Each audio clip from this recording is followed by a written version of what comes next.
Hola, ¿qué tal? Espero estén muy bien. Yo soy Alejandro Mosqueda y el día de hoy vamos a hablar sobre un tema que ustedes ya me habían pedido con anterioridad, sin embargo, no me había dado el tiempo de prepararlo adecuadamente.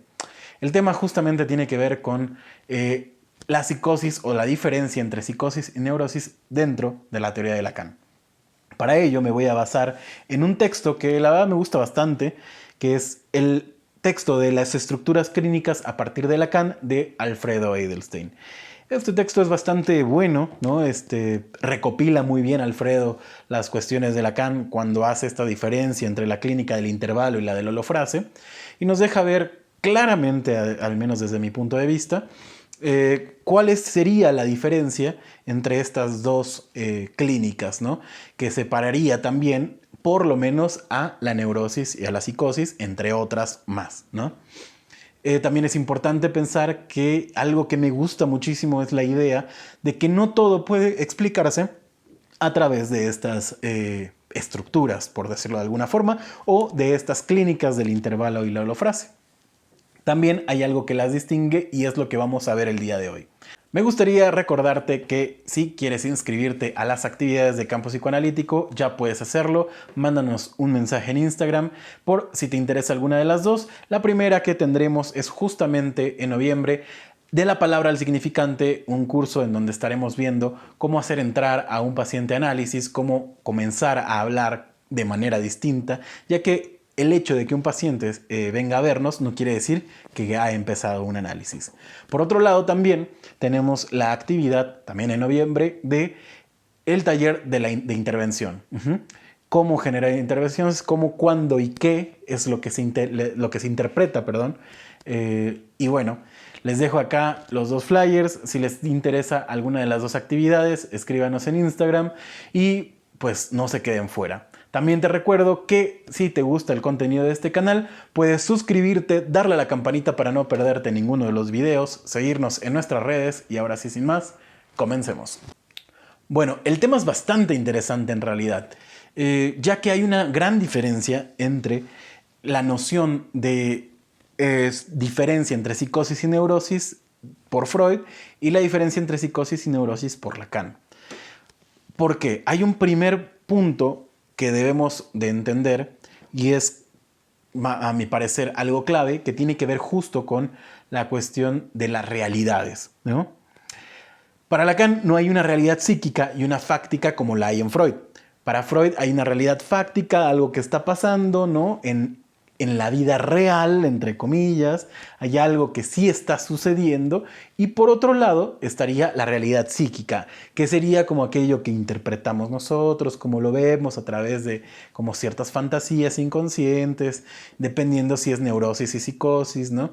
Entonces habría en la psicosis una pérdida de la realidad fáctica, por ejemplo, y en Lacan la cosa se vuelve muy distinta, ya que para Lacan no hay esta distinción entre realidad fáctica y realidad psíquica. La realidad termina siendo un plano, ¿no? Termina siendo una cuestión como no tridimensional, ¿no? Ni bidimensional, sino más bien unidimensional. La realidad psíquica y la realidad fáctica pertenecerían al mismo lugar. Entonces, bueno, ahí encontramos una primera diferenciación, ¿no? De estas clínicas. Entonces, de alguna manera podríamos entender la clínica de Lacan como la clínica del objeto A, al menos como lo menciona Alfredo Edelstein. Y menciona lo siguiente: la clínica del objeto A no es una clínica que abandona histeria, obsesión, perversión y psicosis. Sí implica un cambio, el abandono de la suposición de que la clínica está ordenada por la función paterna. ¿En qué radica la diferencia? La idea de que la clínica se ordena mediante la función paterna no solo es un error teórico, sino que es, además, una fantasía neurótica. Para el neurótico, la neurosis, su padecer neurótico, se explica mediante la función del padre. La adhesión del neurótico a esta versión de la función del padre es de extremada importancia teórica debido a que es en gran valencia subjetiva. Se trata del amor del padre, el amor supremo al padre, como lo expresa Lacan siguiendo en esto a Freud. ¿Cuál es la diferencia que yo veo en esto que se dice, en esto que menciona Alfredo? Es que la idea de la función paterna implica justamente que hay un otro sin barrar. Un otro que hace posible todo, que impone la ley y no es parte de ella, ya que él es quien la impone. Ese punto es bastante importante, ya que justo como menciona el texto, sería el punto neurótico, ¿no? En donde hay un otro que garantiza aquello que puede o no puede pasar. Aquel que sabe todo, que puede todo, ¿no? Aquel que está por fuera de esa ley, pero es quien la impone y quien la hace valer. Por otro lado, entonces, tendríamos la clínica del objeto A. La diferencia habría, para poder hacer la diferenciación entre la clínica para el psicótico y la clínica para el neurótico, por lo menos, la diferencia estaría entre si hay o no extracción del objeto A. Parece que podría estar complicado la idea, pero no es tan complicada como parece. Decía hace un momento que por lo menos psicosis y neurosis estarían separadas, ¿no? Las clínicas que se proponen en cuestión de que haya o no extracción del objeto A son la clínica del intervalo y la clínica de la holofrase.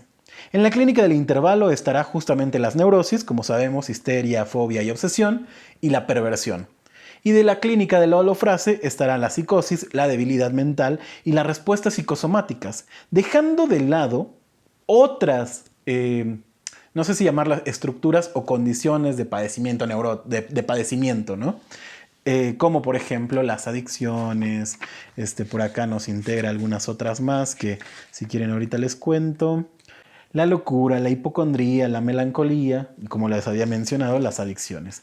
Dejando fuera justamente algunas estructuras o algunos padecimientos, ¿no? No toda persona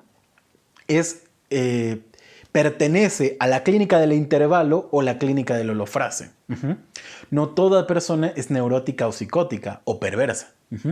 Eso me parece de gran relevancia porque acota justamente nuestra práctica, ¿no? Algo necesario que todo el tiempo les digo por acá y muchos tal vez se aferran a no dejarlo, ¿no? Y bueno, es cuestión de perspectiva. Pero en fin, ¿qué implica que haya extracción o no del objeto A? Para ello vamos a necesitar, o Lacan necesitaba, sustituir al padre, ¿no? El significante del nombre del padre, por otro significante. No puede sustituirlo por un objeto como el objeto A, ya que es un objeto, no es un significante. Vean lo que dice Edelstein. El padre, en su función más específica, es elaborado por Lacan como nombre del padre. ¿Cómo se articula el significante del nombre del padre con el objeto A? En psicoanálisis desde Lacan se sostiene que el padre es un significante, mientras que el objeto A, oscura, pero obviamente es objeto. Hay otro significante que hay que concebir para operar el pasaje de la clínica ordenada por el padre, la clínica del Edipo, a una clínica más allá del padre, más allá del Edipo, que es la clínica del objeto A. No corresponde sustituir un significante por un objeto. Por lo tanto, entonces, aunque le llamamos o la diferencia yace entre si hay extracción o no del objeto A, esta implicará un significante muy particular, el significante de la falta en el otro. Para hablar del significante de la falta en el otro, haría falta un video completo, que si quieren en algún momento lo hacemos, pero voy a decirles las cosas bastante rápidas, ¿no? Voy a tratar de ser muy conciso en eso. El significante de la falta en el otro básicamente implica la incompletud. ¿Qué quiere decir esto? Que hay un otro carente, un otro en falta, como su nombre lo dice. Y también implica que es un significante. Sin embargo, es un significante muy diferente a los otros significantes. Dice Alfredo lo siguiente: el significante de una falta en el otro, no hay ningún significante que ocupe este lugar. Él es distinto a todos los otros significantes.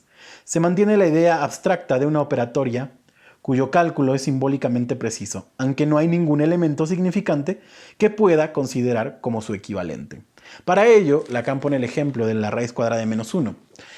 Yo lo ampliaría un poco más con la idea de los números imaginarios, como la raíz cuadrada de -1 justamente. Pensémoslo así. Los números imaginarios son números. Sin embargo, tienen propiedades distintas a los otros números, a los números naturales, ¿no? A los números reales, a todos los otros números.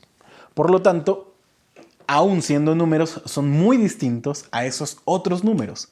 Lo mismo pasa con el significante del nombre del Padre. Si bien es un significante totalmente distinto a los otros. Y vean lo que dice Alfredo. El significante de una falta en el otro no será sino una marca que debe descontarse en el mismo acto de sumarla. Cada vez, ejemplo, ¿no? Cada vez que la Tierra gira 365 veces sobre su eje, realiza en realidad una vuelta más que al ser de otra índole, no se la puede sumar junto con las otras. Son 366 vueltas, pero esta en más o respecto de los días, que son 365 días, está de más, ¿no? Está en menos y está en más, ¿no? Entonces, el significante de la falta en el otro implica justamente una diferencia. Veamos lo que menciona. A diferencia del significante del nombre del Padre, el significante de la falta en el otro tiene la propiedad de inscribir una falta ineliminable y una operatoria sobre ella, que, sin generar la ilusión de anularla, permite operar con ella. El significante del nombre del Padre no será lo que venga a taponar la falta, sino más bien va a ser la que va a poder poner la falta y operar con ella. Por lo tanto, la falta no es igual a lo inefable. Ella debe estar simbólicamente inscrita y anulada a la función de la ley. El problema consiste en establecer cómo se inscribe la falta.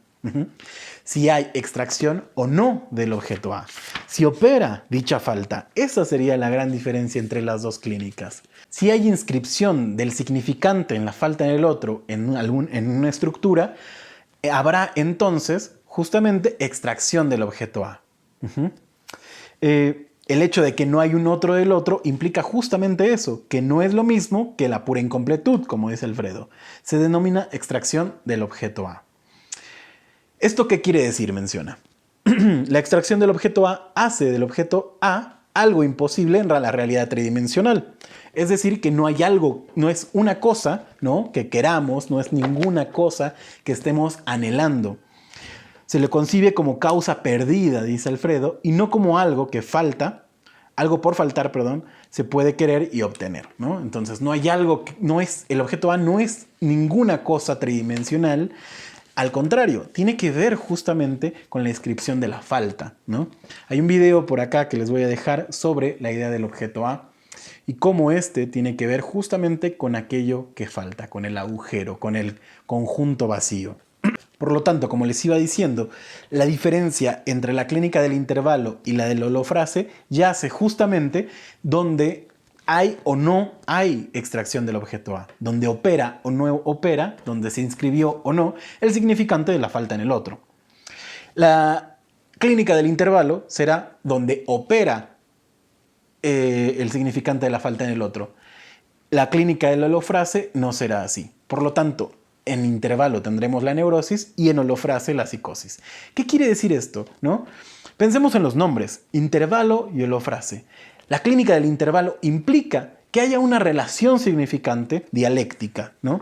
Justamente voy a poner aquí arribita, voy a tratar de ponerlo, el S1 y el S2, con su relación retroactiva, ¿no? Es decir, que el S1 está relacionado con el S2 y a su vez, cuando algo quiere relacionarse con ese S2, necesitará, valga la redundancia, necesariamente un S2, haciendo de este primer S2 un S1. Y así sucesivamente, S1, S2, S1, S2, S1, S2 y continuamos, ¿no? Lo que hay en medio del S1 y el S2 es justamente un intervalo, ¿no? Hay una yancia entre S1 y S2. Por el otro lado, la holofrase implicará justamente que no haya ninguna yancia, que solamente, como dice acá Alfredo, holofrase designa la frase que teniendo un solo elemento es completa. Fuego, pone el ejemplo, ¿no? La diferencia entre estas dos clínicas podríamos plantearla de la siguiente forma. Nos dice Alfredo, la ley podría expresarse de la siguiente forma. El conjunto de elementos es normal si solo hay dos significantes. O sea, está prohibido que sean más de dos. Ujú. Por eso les decía hace rato, S1, S2, y cuando aparece otro S2, este S2 pasa a ser un S1, ¿no? Lo que implica que luego del segundo, S2, opere un límite que cerrando la serie o la cadena haga que este último sea el segundo del anterior, que por retroacción se convierte en el primer S1. Si el límite no opera, pudiendo ser tres elementos, se produce una relación circular e ilimitada, ¿no? Es decir, Alfredo nos pone una cosita como la que les voy a poner aquí, ¿no? Un círculo en donde está X, de X se pasa a S1 y de S1 se pasa a S2. Sin embargo, ese S2 se convierte en una X de nuevo. No hay esta relación significante como en la clínica del intervalo. No hay ese intervalo que permite esa yancia, ¿no? Esa oquedad, esa falta básicamente, ¿no? Dice abajo, esta relación, al no estar sometida al límite, impide que el significante opere normalmente en la representación del sujeto. No hay ley que impida que el intervalo se deslice sin límite en la metonimia. La metáfora se ve profundamente alterada. Entonces vamos a decirlo así. El lenguaje opera todo el tiempo entre metáfora y metonimia. Todo el tiempo se va deslizando metonímicamente y va regresando, por decirlo así, metafóricamente, ¿no? Se va escondiendo a través de la metáfora. Sin embargo, va deslizándose. Pero tiene un tope. No toda cosa puede ser metáfora de cualquier otra cosa. Por lo tanto, tiene justo ese límite que menciona Lacan, ¿no? La otra idea, si no opera la metáfora, si la metáfora se ve totalmente desvirtuada, si se ve cambiada, va a operar metonímicamente todo el tiempo. Es decir, solo va a deslizarse. Y es por eso que en la psicosis podemos ver que va, entre comillas, de un elemento a otro totalmente distinto. A diferencia de las neurosis, en donde si bien podemos empezar hablando de A y terminamos hablando de Z, estamos hablando de letras. Sin embargo, en la psicosis se podrá hablar de A y se terminará hablando de vacas, ¿no? Totalmente diferente.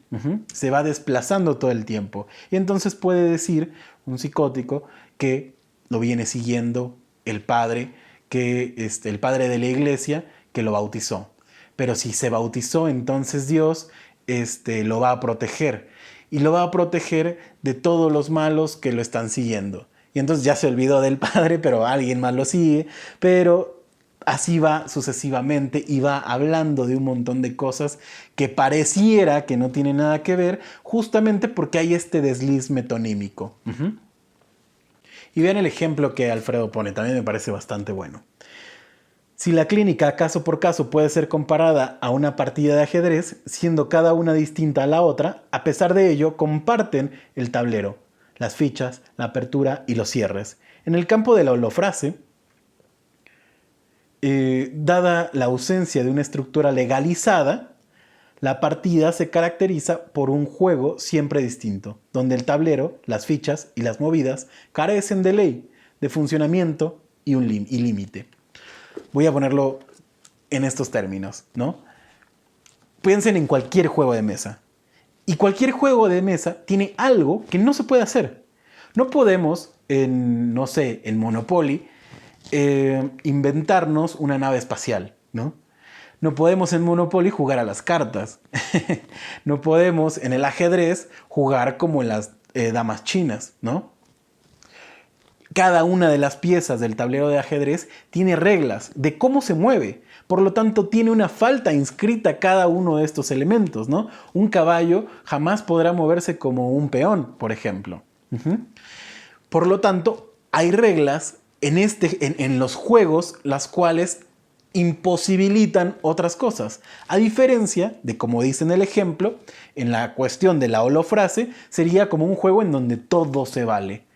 Lo cual sería una cosa justamente bastante loca, entre comillas, hablando coloquialmente, ya que podría pasar cualquier cosa. No hay un límite y todo podría irse desplazando metonímicamente, ¿no? Para cerrar el video del día de hoy me gustaría leer esta última parte, que me parece, una vez más, lo dije al inicio del video, pero es importantísimo, ¿no?